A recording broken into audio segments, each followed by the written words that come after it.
Of the 18 years that you've been performing, what's the worst place that you performed in?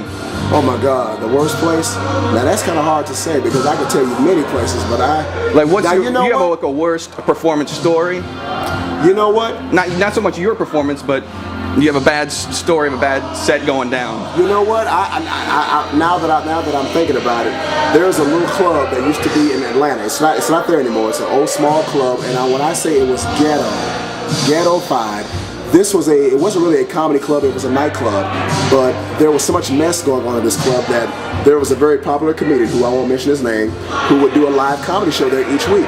And I was invited to come there one night, and despite the fact they paid me a lot of money, if I were to tell you how much time I did on stage, it was so bad because, first of all, there were people in the audience talking on the phones. There was one table over here where they're playing chess, and you've got bodyguards at the door with machine guns. So from what I understand, there was so much violence at this club, I'm saying to myself, why am I in here? So I'm petrified.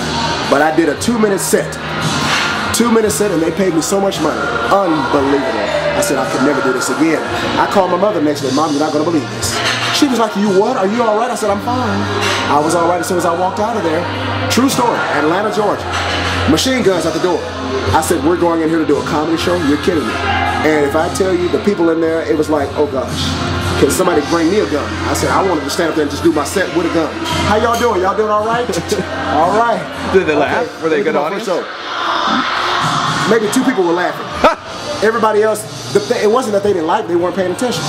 You know, it was like maybe 10 comics going up.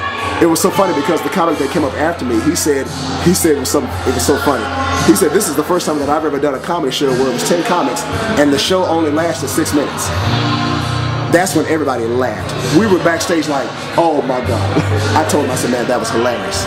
Don't never do nothing like that. Oh, I could write a book about some things. I mean, that's one of them. But, oh man, I've seen some situations. Trust me.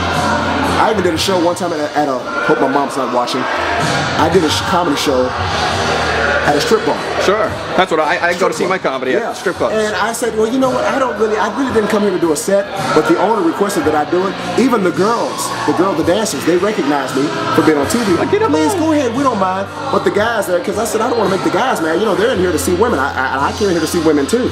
And so they said, no, go ahead, man. We'll let you do your thing.